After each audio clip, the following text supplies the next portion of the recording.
안녕하십니까. 마음치유행복대량 대구 구룡사주지 도일입니다. 지난 시간에는 율장과 경장에서 다섯 제자에게 이야기했던 것이 무엇이 다른가에 대해서 말씀을 드렸습니다. 율장에는 초전법륜경과 무아의 특징경이 합쳐져 있고, 경에는 초전법륜경과 무아의 특징경이 분리가 되어 있다는 것이 다르다고 말씀을 드렸고, 그러면 초전법륜경은 도대체 무엇인지 거기에 대해서 팔정도와 그리고 사성제 중에서 고성제와 집성제에 대해서 말씀을 드렸습니다. 오늘은 그에 이어서 멸성제와 그리고 도성제에 대해서 말씀을 드리도록 하겠습니다. 이 멸성제라는 것은 괴로움이 소멸한 성스러운 진리를 이야기합니다. 그래서 이것은 뭔가 하면 오용락의 가래로 이어지는 탐욕이 없어진 상태, 그러한 상태, 그리고 집착과 번뇌가 소멸되어진 상태, 그리고 집착을 포기하고 여인 상태, 그리고 가래가 없는 상태, 그리고 번뇌에서 벗어난 상태, 그리고 가래가 없는 이욕의 상태가 바로 열반이라고 했습니다. 그래서 괴로움이 소멸한 그러한 상태란 바로 어떠한 상태인가를 설명한 것이 멸성제가 되겠습니다. 자, 우리가 알아차림, 삿대를 왜 해야 되는가 하면, 삿대를 했을 때 염호의 상태가 되고, 염호가 짙어지면 바로 이욕의 단계가 오고, 이욕의 단계를 거쳐야지 열반으로 갈 수 있다. 이것이 바로 부처님께서 제시하는 열반에 이르는 길입니다.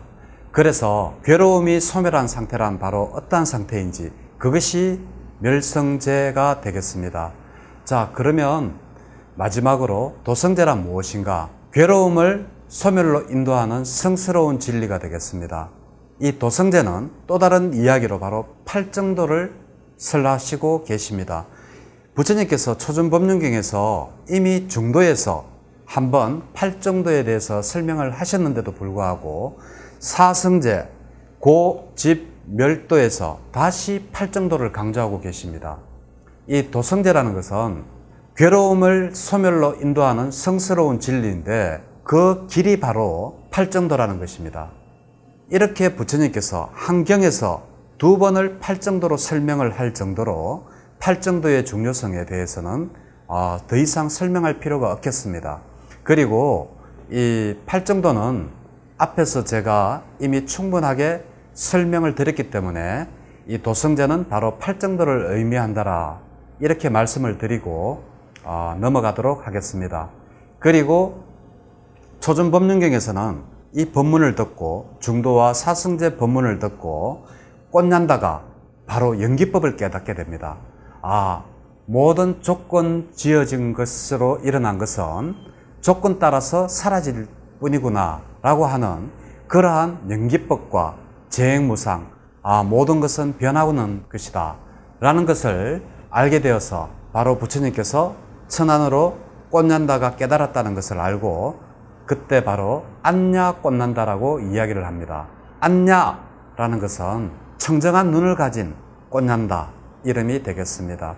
그래서 첫 번째 담마짝가 빠따나 숫다를 듣고 최초로 다섯 동료 중에서 최초로 깨달은 사람이 바로 꽃난다입니다. 그래서 부처님께서 안냐 꽃난다라고 이야기를 하고 계십니다. 자, 그러므로 율장에서는 보면 계속 내용이 이어집니다.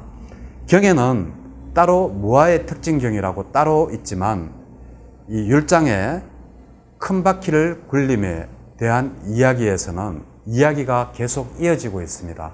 바로 어떻게 이어지는가 하면, 자, 꽃난다는 이미 깨달았습니다. 그리고 다섯 제자, 그러니까 부처님까지 포함하면 총 6명이죠. 6명인데 이 6명이서 6분께서 어떻게 이제 수행을 하느냐, 그 방법에 대해서 나와 가지고 있는데, 3명이서 수행을 하면 3분이서 바깥에 나가서 탁파를 해서 음식을 얻어오는 겁니다. 그래서 그 얻어온 음식으로 6명이서 나누어서 그렇게 먹고, 수행하는 분들은 계속 수행을 하고 이렇게 번갈아 가면서 이렇게 이제 공양을 탁발을 하고 이렇게 수행을 했다라고 율장에는 나와 있는 게 특징입니다.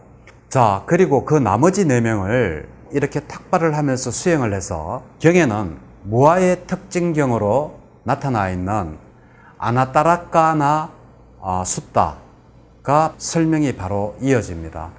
이 무아의 특징경에 대한 법문은 내용은 굉장히 짧습니다.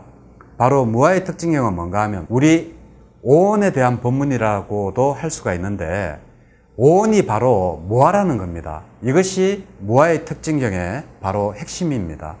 즉 다시 이야기하면 무아의 특징경에는 이렇게 적혀져 있습니다. 비구들이여, 물질은 무아다. 그리고 만일 물질이 자라면 이 물질은 고통이 따르지 않기를 이라고 하면, 그리고 이 물질은 이와 같이 되기를 이라고 하면 이와 같이 되어져야 되지만 그대로 될 수 있는 것이 아니다라고 합니다. 그렇기 때문에 바로 물질은 무아이기 때문에 물질은 고통이 따른다. 이것이 바로 무아의 핵심입니다. 말이 좀 어렵죠. 쉽게 설명하면 바로 이러한 겁니다. 이 물질이 내 것이라고 하면 늙지 말아라고 하면 늙지 말아야 되고, 아프지 말아라고 하면 안 아파야 되는데, 우리는 그거랑 상관없이 무아이기 때문에, 이 물질이 나의 것이 아니기 때문에 내가 늙지 않기를 바라지만 늙어져 가고, 병들지 않기를 바라기 때문에 병들어져 간다라는 겁니다. 그래서 이 무도한 이러한 물질은 고통이 따르고, 그리고 느낌이나 상이나 인식이나 의도나 그리고 알아차림 또한 이와 같다는 것이 바로 오온에 대한 법문이 되겠습니다. 이 오온에 대한 법문이 바로 무아의 특징경의 바로 핵심입니다. 그래서 경에는 초전법륜경과 무아의 특징경이 분리되어 있지만, 바로 율장에서는 초전법륜경과 무아의 특징경이 합쳐져서 이렇게 수행을 해서 나머지 4명도 바로 깨달음을 얻는다라는 것이 경과 율의 차이점이라고 할 수 있겠습니다. 이렇게 해서 꽃냔다와 바빠와 빠띠나 그리고 마하나마와 아사지가 청정한 눈이 생겨서 아라한이 바로 되는 겁니다.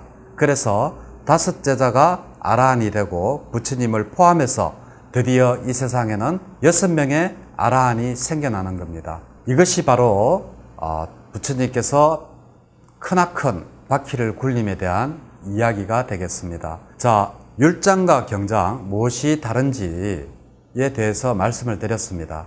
핵심은 바로 그겁니다. 율장에는 초전법륜경과 무아의 특징경이 분리가 되어져 있지만, 율장에는 이 2개가 합쳐져 있다라는 것이 가장 다른 이유가 되겠습니다. 자, 그러면 우리 율장에서 스님들은 왜 승행이를 못하게 하는지, 거기에 대해서 잠깐 말씀을 드리도록 하겠습니다.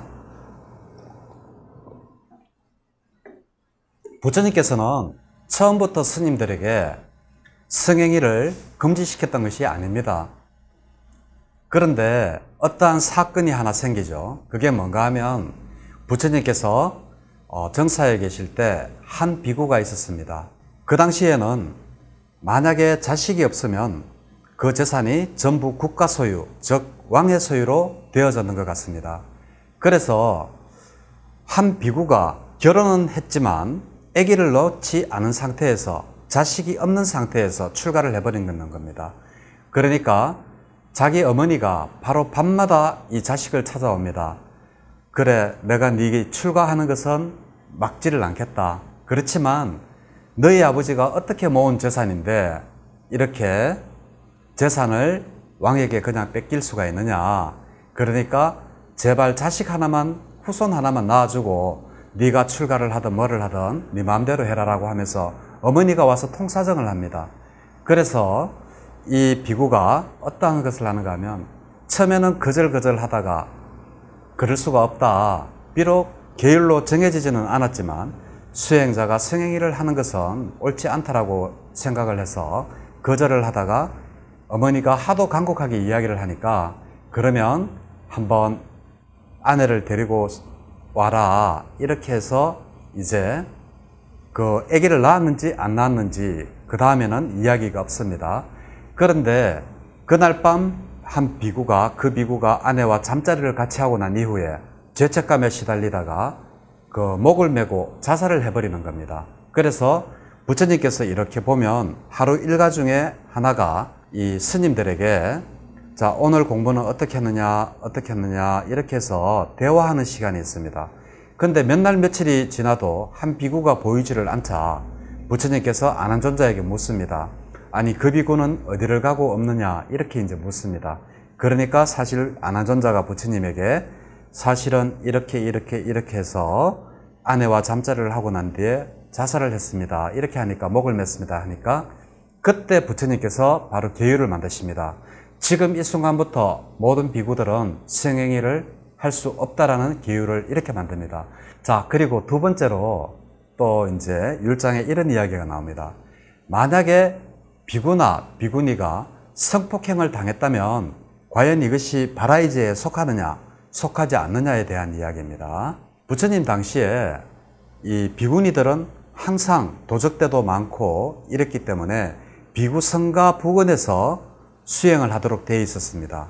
그런데 한 비구니가 조금 더 깊은 숲속에서 혼자 수행을 하다가 이제 성폭행을 당하게 됩니다. 도적대로부터. 그래서 이제 이 비구니가 부처님을 찾아옵니다. 찾아와서 제가 이제 성폭행을 당했으니까 부처님께서 성행위를 하지 말아라고 하는 그 계율을 금했기 때문에 저는 이제 바라이제를 지었다.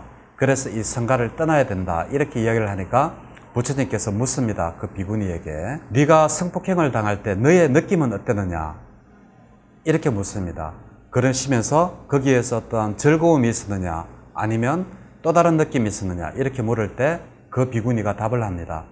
저는 즐거운 느낌은 없었고 오직 고통만이 있었습니다 라고 대답을 하니까 부처님께서 너는 죄가 없다. 그러한 것은 바라이제가 아니다 라고 하면서 성단에 그냥 머무는 것을 허용을 하십니다.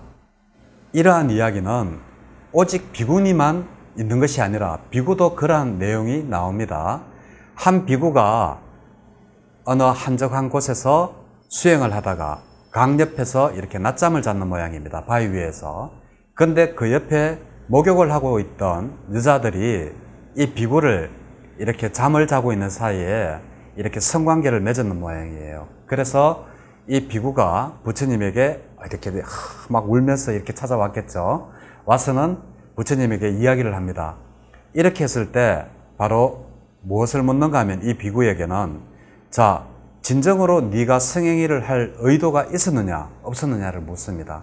그럴 때 바로 그 비구는 저는 정말 성행위를 할 의도가 있었는 게 아니라 모르고 잠만 자고 있었습니다. 근데 자고 일어나 보니까 이러한 성폭행을 제가 당했습니다라고 할 때 부처님께서 너가 의도가 없었다면 너는 바라이제가 아니다. 성단에 머물러도 된다라고 그렇게 말씀을 하셨습니다. 그래서 이 율장에는 이러한 성행위를 다루는 문제가 여러 군데서 이렇게 나오고 있습니다. 그렇듯이 여기에서 중요한 것은 무엇인가 하면 바로 우리가 성행위 자체가 문제가 아니라 부처님께서 봤을 때 성행위를 했을 때 의도를 가지고 했느냐 의도 없이 했느냐가 굉장히 중요하고 또 두 번째 그 비구니가에게 물었듯이 어떠한 느낌을 가지고 했느냐 라는 것이 굉장히 중요하게 생각하지 않았나 이렇게 생각합니다. 그래서 부처님께서 의도 그리고 느낌 이러한 것을 굉장히 중시해서 바라이제에 속하는지 또 바라이제에 속하지 않는지를 구분을 하셨다는 것은 우리가 무조건 성행위 하는 것은 나쁘다라는 것보다 그래서 불건전한 성행위를 하지 마라 이렇게 원본에는 되어져 있습니다. 물론 수행자에게는 제외지만 불건전한 성행위를 하지 마라 무조건 성행위를 하지 마라가 아닙니다. 그리고 어떠한 느낌을 가지고 했는지를 이러한 두 가지 사실로 미루어 봤을 때 부처님께서는 의도와 그리고 느낌을 더 중요시하지 않았는가 그렇게 생각을 해봅니다. 그리고 마지막으로 왜 깨달음을 얻으면 아라한이라고 말을 할 수가 없는가에 대해서는 제가 지난번에 BBS 불교 방송에서 이미 말씀을 드렸습니다. 한번 그 율장이라는 부분에 대해서 한번 찾아보시면 거기에 대한 내용은 아실 수가 있을 겁니다. 그래서 오늘 초전법륜경 율장에 나오는 초전법륜경과 무아의 특징경을 묶는 것이 큰 바퀴를 굴렸는 이야기라고 율장에는 되어져 있고, 경장에는 초전법륜경과 무아의 특징경이 분리되어져 있다. 이것이 가장 큰 특징이며 거기에 대한 설명을 제가 모두 말씀을 드렸습니다. 중복되는 부분이 조금 많다라고 생각이 드실 수도 있습니다. 그렇지만 초전법륜경과 무아의 특징경은 굉장히 중요한 경입니다. 그래서 수십 번을 듣더라도 이 경은 거의 다 외우고 있을 정도로 숙지가 되어져야 됩니다. 그래서 다음부터는 조금씩 내용이 달라져 갑니다. 율장과 경장이 어떻게 조금씩 달라져 가는지 거기에 대해서 다음 시간에 말씀을 드리도록 하겠습니다. 네, 감사합니다.